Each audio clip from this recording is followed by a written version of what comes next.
Hi everyone, it's Mari here for Honeybee Stamps. I'm going to be creating with the gorgeous Lovely Layers Iris die set. This is just a stunning set that includes all of these different dies that you can see here so that you can create one of the iris blooms and one of the stems, and of course that little cutie bud that's part of that stem as well.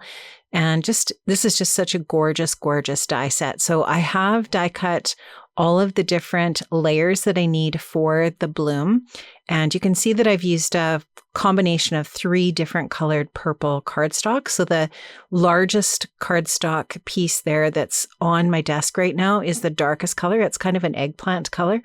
And I'm going to layer this lighter color over top of that. And I'm just using liquid adhesive here for this process. And this is just super, super easy. I didn't do any ink blending here. This is the easiest way that you can use the Lovely Layers dies for sure. And if you want, of course, you can add ink blending onto the colored cardstock. You've seen me do that before here on the Honeybee YouTube channel.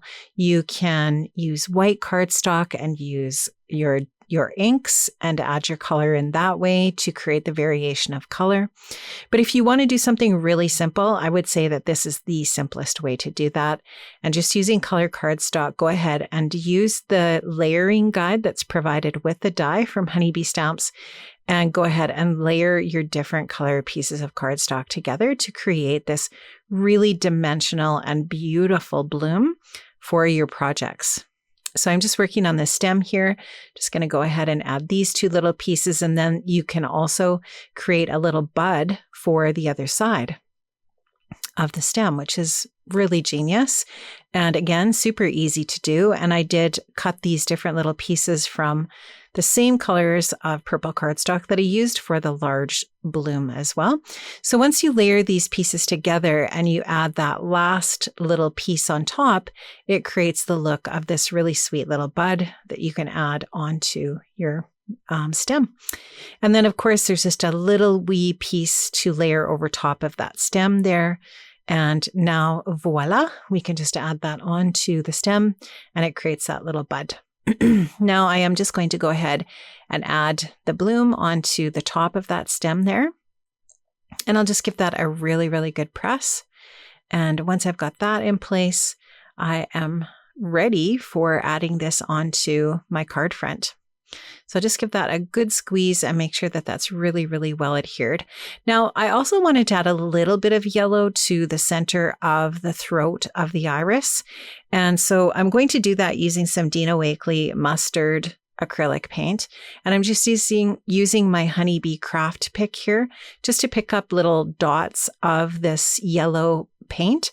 And in that way, I'm just going to add that into the throat just to add that little bit of yellow detail. And I just have that paint on a little piece of acetate on my desk. So you'll just be able to see me here adding that in. And now I'm going to be using Sandy's Garden 3D embossing folder. I love this embossing folder. It is so pretty. I think I've used it already once since the release, and I just love it so much. This would be really great for that blackout technique that you see lots of people using right now in social media. And I just think it's just such a stunning 3D embossing folder. Of course, it's large enough for your 5x7 cards as well. And look at that detail that you get. I just love that. I really love it on a piece of white cardstock as well. You know, I love my white space on my cards.